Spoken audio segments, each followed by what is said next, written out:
Fellow travelers along the path of the beam.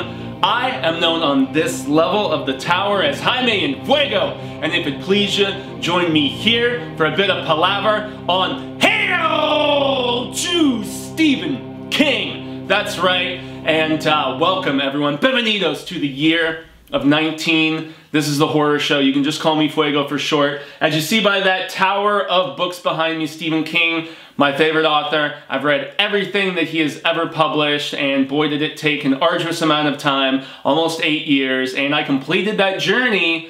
Boy, it's been over a year now, which is crazy to think about. So, very exciting, but nonetheless, anyone who is a big fan of Sai King knows that 19 is a big time number for him.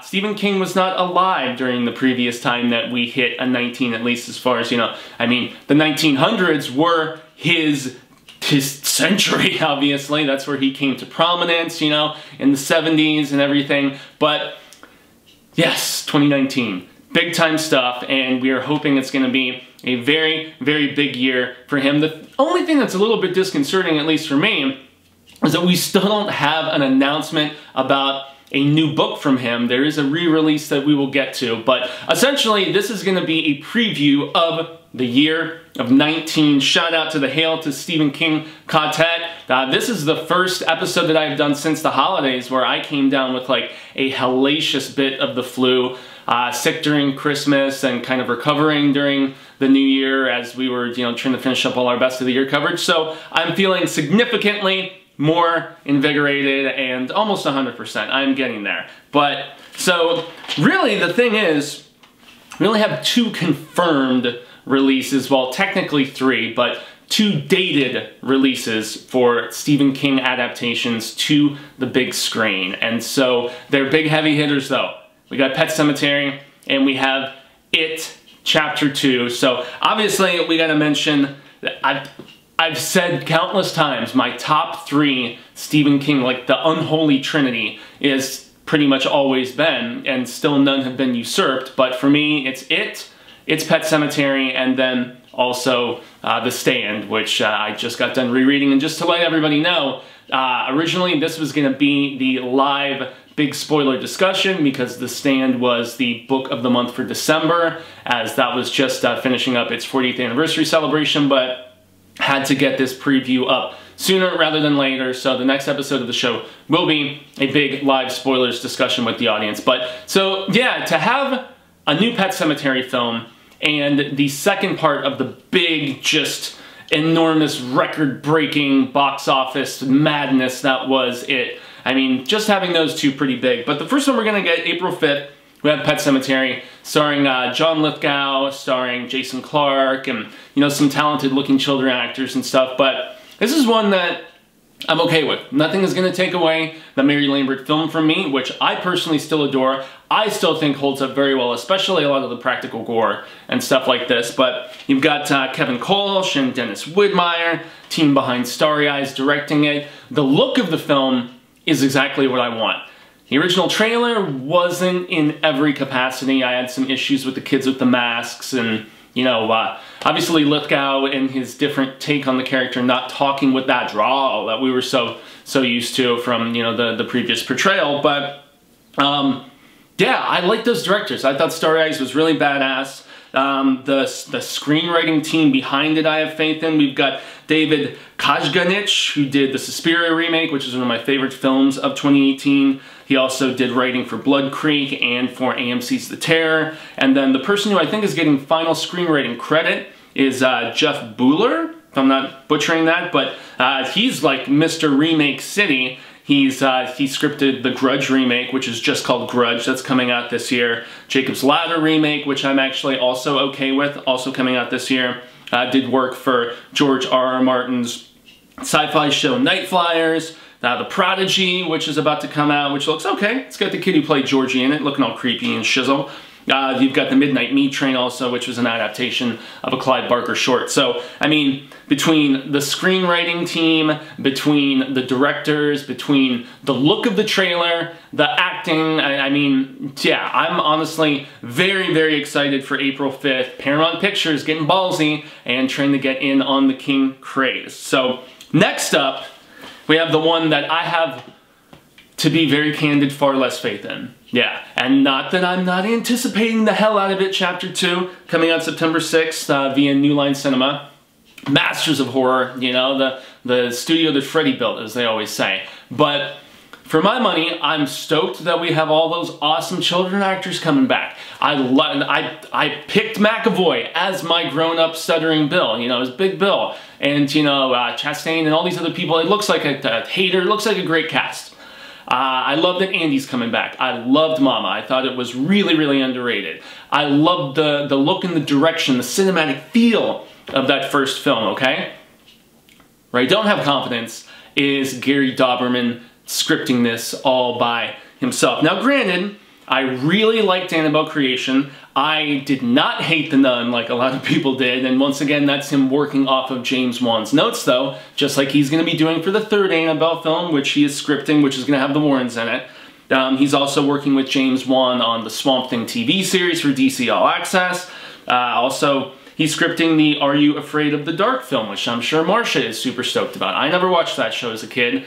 I didn't have cable, so in any event. But I don't know, he just hasn't shown a track record to me to the degree that Cary Fukunaga, and that's a big thing. Even though Cary did not end up directing it, Chapter 1 as it eventually became known, they were still working on his script. Gary did a polish of Cary Fukunaga's script. So Dauberman, and there's no Cary Fukunaga involvement in this, the guy behind True Detective and Beasts of No Nations, I want to say as well. But yeah, so this is one that, unlike the Pet Sematary one, where I am like of full confidence and faith and stuff, we still haven't seen a trailer for this. I'm sure it's going to be cinematically stunning. The cast is going to give great performances. However, I'm not sold on this film. Can't say that I am. Sorry, Gary Dauberman, but I'm just not there, man. I'm not there.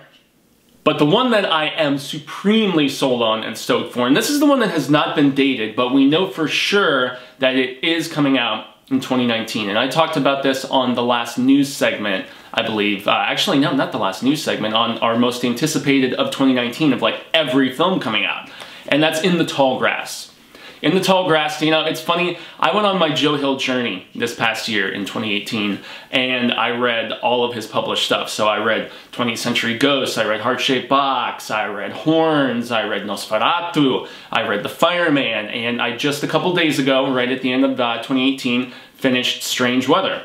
Loved them all, except for Loaded in Strange Weather. I didn't like that one so much. But, bottom line, I can't wait to start reading the comic book stuff. I've only previously read the first edition of Lock and Key, and while I liked it, I didn't love it. And I think maybe now my head will hopefully be like wired a little bit better for, you know, just soaking it up and going through all 6 volumes with Cecil. I'm also going to read The Cape. I did read Wraith, you know, because that ties in with Nosferatu. But bottom line, I loved how diverse and how different and how great all of Joe Hill's stuff was. And Joe Hill co-wrote In the Tall Grass. It's a short story with his father. And so, awesome meeting of the minds. Not to say that Throttle wasn't good. Throttle was pretty damn good, the Matheson homage that they did. But In the Tall Grass, like, genuinely for me, especially the ending, I thought was one of the most, like, legit messed up Cy King short stories that I ever read. The fact that Vincenzo Natali, he's going to be writing and directing this, from what the IMDb is at least telling us. Netflix are putting it out, they say sometime in 2019, but that's about all that we know. But Vincenzo is the guy behind Cube, behind Splice, and he's had tons and tons of work in directing television. Hannibal, The Strain, Hemlock Grove, Orphan Black, American Gods, Westworld. He even did that Tremors pilot that I'm still so incredibly angry we saw that trailer for it, which leaked.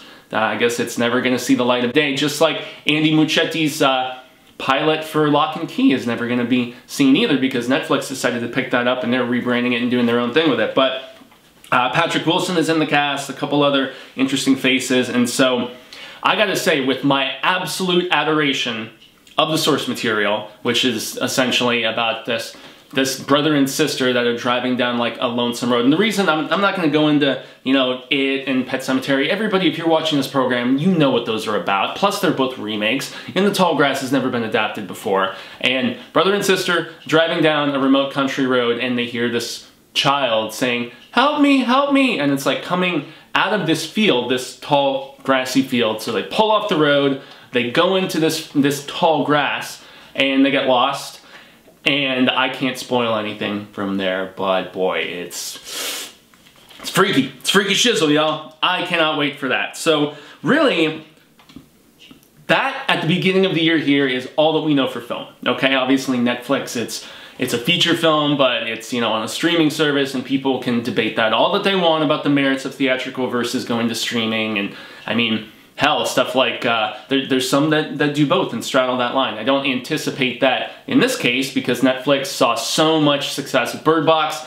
Netflix, I mean, they did great by 1922 and by, you know, Gerald's Game. And so, yeah, I'm pretty stoked about In the Tall Grass. But everything else, the only thing that we have confirmed to be for sure returning in 2019 besides that is that the third season of Mr. Mercedes is going to be coming to the AT&T Audience Network. I'm presuming in August, since that's where the first and the second season debuted. You're presumably getting, you know, Gleason back, obviously. I mean, and so and this is where I haven't finished watching the second season of the show yet, because with binging nothing but horror movies, you know, features at the end of the year for all of our best of lists, I didn't finish to see how much of end of watch and, you know, how far they went and how open-ended they left it and so on. But yeah, we have a third season coming. David E. Kelly, I mean, you know, Behind Picket Fences. Chicago Hope, Ally McBeal, Boston Public and Legal. Jack Bender coming back, you know, guy behind Game of Thrones, Under the Dome, Lost, you know, Sopranos and stuff. This has been a very well-received show, and I thought the first season and what I've seen of the second season was great, but there's a lot of speculation as to what territory they can veer into that will still be adapting things. So, I don't know, but I have thoroughly enjoyed the series of what I've seen, and that you can actually look forward to myself and Marsha Parker, and hopefully Cecil as well, doing full season reviews here in 2019 of season 1 and finishing up and doing season 2 as well. I know Marsha's already finished season 2. She's got this baby now. So Marsha Parker, my co-host here, I should specify for some who may be stumbling upon this video, she hangs out with the baby when she's not at the day job, and she just binges TV shows. She's less the sit down and watch a movie type. So yeah, she finished Mercedes season 2 quite a while back, and she's really into the audiobooks too. Another one that we don't know for sure is going to be coming in 2019 or when in 2019 is Castle Rock Season 2. Castle Rock Season 2 is going into production in March of this year or so. You know, it was just like the story broke just a few days ago on Bloody Disgusting and was making the rounds and stuff like that. But yeah, Season 2, they're saying it's going to be totally anthology, like almost like American Horror Story status, in the fact that it's going to be a different story, self-contained, presumably still taking place in Castle Rock, obviously. We don't know if there's going to be a return of actors playing different characters. My suspicion is no. I'm thinking that maybe there might be a character or two, you know, like, you know, the kid, or, you know, maybe if they jump back in time, Pangborn, whatever. So I think it's just going to focus on a different period, maybe, of Castle Rock. It's going to tell a different story, whatever. But as I was very vocal about the fact that I did not care for the predominance of Castle Rock. I remember watching it with Lily, and it was just like, it started strong, then it would meander, then they would have like an amazing episode like The Red Queen where Sissy Spacek, it was like one of the best episodes of TV I watched in the entire year, if not in recent memory, the way that they tackled mental illness, and it was just so heartbreaking. But it was really a Stephen King mixtape. I would say it borders on something that forgot the face of its father, as I've said about, excuse me guys, still getting over the sickness, as I said, as something that just borders on just playing in a sandbox, you know, with the toys, but just the fact that it wasn't based on any pre-existing King story. You know, in time I grew to, just like I did with The Mist and a lot of these other adaptations that really meandered and did their own thing. You know, it's just a different 20-verse, it's its own thing. And I'm gonna approach season 2 of Castle Rock as such. So, yeah, we have a start to production guaranteed, but we don't know if we're gonna see Castle Rock season 2 in 2019, but there is a strong possibility. I would just surmise we're definitely not gonna see it in July, which is when, you know, that's when the previous season made its debut on Hulu. So yeah, we may see it in 2019, we may not. But the last one that I have to very excitedly mention here is the fact that this is not, and I saved it for last because it's not a complete King property, but I mean, it is one that he co-created with George Romero, you know, rest peacefully, good sir. But that is the Creepshow series that is coming to none other than Shudder. And if you're not subscribed to Shudder for $5 a month, it's a $5 donation to the horror community. You can see all kinds of awesome original series, previous series that have been seen, like Channel Zero, the seasons of that are on there. They've got movies like Mandy. I mean, damn, Shudder is awesome. Joe Bob, all of his new stuff that he is doing has been on Shudder. You know, the new drive-in stuff, which is killer, and I love Joe Bob. You can even get it annually for like next to nothing, even less than $5 a month if you just drop your like 40 or 50 or whatever the hell it is to just pay for it by the year. You save even more money. But Shudder, along with Greg Nicotero, most notably behind The Walking Dead, but I was just, before filming this, I was taking another glance at that man's IMDb of like makeup and effects credits and stuff, and I just really wanted to run off a few. He worked on the original, or excuse me, the second Creepshow. He worked on Tales from the Dark Side, the movie, which Tom Savini branded the unofficial real Creepshow 3, because Creepshow 3 was, the actual one, was made without the involvement of King or Romero or any of their peeps, but check it out. He also worked on Evil Dead 2 and Army of Darkness. He worked on Nightmare on Elm Street 5. He worked on the third Texas Chainsaw Massacre. He worked on Misery. He worked on a couple of the Scream movies. He worked on my favorite vampire movie, From Dusk Till Dawn. He worked on The Night Flyer. He worked on the Kill Bill movies. He worked on the Riding the Bullet adaptation. With Mick Garris, he worked on Masters of Horror and Fear itself. He's helping with pre-production on the Blumhouse Spawn movie with McFarlane. So, I mean, and that's just like scratching the surface of his credits. This dude is like ridiculously talented, productive as well, as far as doing so much stuff. So he's going to be the showrunner, and he's going to at least direct one episode from what we've read for this new version of Creepshow that's going to be, as opposed to a film like the first two were, it's going to be an anthology TV series, and each one is going to be adapting a different story by Stephen King, but also by Joe Hill, his son, and then the only other name that they have announced so far is Joe, or Langsdale, who wrote Bubba Hotep and a few other really cool things. If you've never seen Bubba Hotep, the Don Coscarelli movie, my gosh, guys, my lordy, it's good, great, man. So good, Bruce Campbell, although I heard he was kind of difficult to work with on the set, but Creepshow, no release date yet, but Shudder and all of their promotional materials, and they've got ads that will pop up on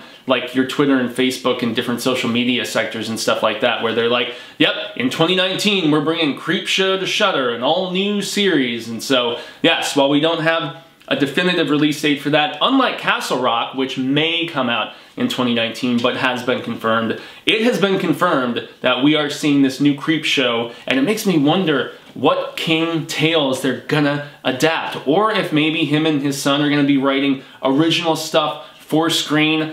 I'm fine with either idea. I think they're both badass, so that's exciting. And also the fact that, you know, as you see, where the hell is it? It's way down there on the bottom shelf where you can't see, where I have my King comic books and my Sematary dance stuff. But Creepshow, they also released a comic book that had this great Bernie Wrightson artwork in it, you know, rest peacefully to him as well. An amazing illustrator that worked on a lot of stuff with King, including the uncut version of The Stand. But yeah, guys, we had a corresponding comic release of Creepshow around the same time that we got that feature film in theaters, and apparently Nicotero wants to do the same thing with this, where You'll initially get a digital comic, and then he wants to eventually collect them into a physical trade. That part is tentative, but he is proclaiming, as he did to the New York Comic-Con where this was initially announced, that it is definitely going to have a digital incarnation that corresponds. So, as of now, King to screen, that's what we know. That is what we have. But the other thing that I have to announce, and it's the only King book release, which is what sucks about all of this, that we don't know what is going to happen. I mean, my wish list is like for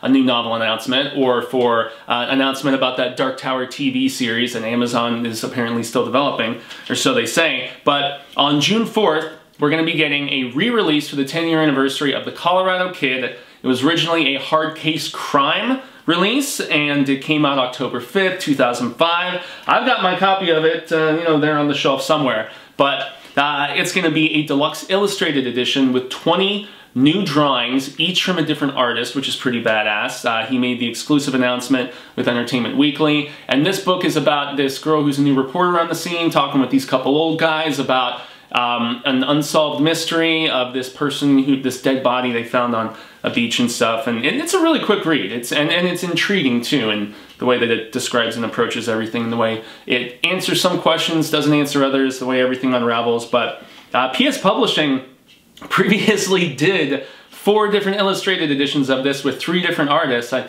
trying to remember if it was Glenn Chadbourne, I'm trying to remember his name, the dude who's done so much great stuff with Sematary for Stephen King. If he was the one who did 2 illustrations, but there was one artist who got to do 2. And in any event, I don't own those currently, and they are part of my just last few bonus, like, super deluxe editions of King, things I've wanted to acquire. But I have this on pre-order on Amazon. It is a paperback, so it's not a hardcover like those PS Publishing versions I was just mentioning. But, I mean, exciting. What's not exciting is the fact that we don't have a new announced release for Sai King in 2019, but I have a sneaking suspicion something is going to be coming through the pipeline. Wouldn't it be amazing if it was, even if it was just a short story or a little novella, a new Dark Tower story, the one that he promised on last year's book tour for Sleeping Beauties? That would be just amazing. That would be incredible. So, you know, beggars can't be choosers, so I'm excited that we have these cool adaptations all coming. And then there's so many other adaptations in the pipeline, guys. I mean, Galmont TV, which did the Highlander TV series. They also did Narcos for Netflix. They worked on Hannibal for NBC. They are adapting N, which for whatever reason they're going to rebrand as 8, so that's exciting. David F. Sandberg is apparently going to film the pilot for them. And then all the other things in various forms of development, which I doubt we're going to see any of these in 2019, but we've got The Bone Church, which is that crazy chant, you know, poem of sorts almost. You have Drunken Fireworks, you have From a Buick 8, you have the Firestarter remake, you have the Cujo remake, which is like C-U-J-O, it's kind of stoops. You've got the Hearts film that they're working on. The Jaunt is apparently in development. Joyland is going to be a TV series on Freeform. The Long Walk, My Pretty Pony, Revival, Sleeping Beauties, The Stand, that last we heard CBS All Access, 10 episodes, no production start, no information beyond that's the last place we heard it's going to end up. Both The Talisman and The Tommyknockers as feature films. The Gingerbread Girl they're making into something. Still keep hearing about the 10 O'Clock People. I mean, there's so many different properties in various forms of adaptation, which is pretty exciting. But for me, maybe the most exciting, and I doubt we'll see it in 2019, but you never know. The Outsider was ordered to 10 episodes by HBO. It's going to have Ben Mendelsohn and Jason Bateman. That's an exciting duo playing the corresponding, you know, the accused and the officer after him who has a good relationship with him. And that book was tremendous. I was really impressed in contrast with Elevation with what King did last year with The Outsider. And you know, just as a little bonus, like, hey, I can't wait for it. Nosferatu is going to be a series in the summer of 2019. Joe Hill, yes, I know this is a King preview, but I would be remiss if I didn't say I'm stoked as fuck for AMC. Zachary Quinto playing Charlie Manx. Even the girl from Hounds of Love, who's a terrific actress, Ashley Cummings, she is playing Vic, and that is going to be a dope adaptation. It's got 10 episodes. It's funny, April 30th is what the IMDb is saying for a premiere, whereas in the EW article where they just revealed Charlie Manx's look with Kinto, which I thought was great, Cecil, not so much. Yeah, I just can't wait. Obviously differing bits of information and confirmation and whatnot. So as far as Hail to Stephen King in 2019, I mean, there is so much coolness I can't wait to cover. We're gonna wrap up all of the films that forgot the face of their father coverage. I'm gonna do Creepshow 3, and I'm gonna do No Smoking, which is a kind of a foreign remake of Quitters Incorporated. That actually might be good. I haven't really heard much too terrible about that one. And then myself and Cecil and hopefully Marsha are going to be finishing up coverage of the Children of the Corn series and the Mangler films. I know Cecil and I are for sure doing the Mangler. We're hoping Marsha can come along for Children of the Corn. We're also, being the fact that it was based on the Colorado Kid, and the Colorado Kid is seeing a 10-year anniversary, we're going to start Haven, myself and Marsha, and I think Cecil as well. I think both of them have watched it. I know Marsha's watched all of it. I didn't watch any of it because it wasn't based on any King stuff. It was another one of those take the ideas and run with it, do their own thing. But I've heard it's pretty damn good. So lots of Easter eggs. That's fun. Mr. Mercedes I mentioned already. Season 2 of Under the Dome is seeing an anniversary, so I'm going to check that out. The Golden Years I'm going to finally do with King writing specifically for screen. The Dead Zone, I'm at least going to watch the first season and see what I think and do a review of that. And then we have anniversaries of so many awesome novels in 2019. We have heavy hitters like Carrie, The Dead Zone, you know, The Dark Half, but then also lesser known works like The Girl Who Loved Tom Gordon, The Long Walk, Hearts in Atlantis, Thinner, The Talisman, damn, I can't wait to reread that. And big anniversaries for films, most notably The Shawshank Redemption and The Green Mile. I'm going to be doing big in-depth reviews of both of those films, as well as stuff like Secret Window, Dolan's Cadillac. I mean, also a couple mini-series seeing their anniversaries, Storm of the Century, and also Kingdom Hospital, which I've never watched the entirety of Kingdom Hospital. That's when I was like losing my interest in King, about that time when it was like everything was going right to TV, and you know, I was just at that age where I was like in my late teens, and I'm like, okay, King isn't even writing his own stuff anymore, he's just adapting other people's things. And you know,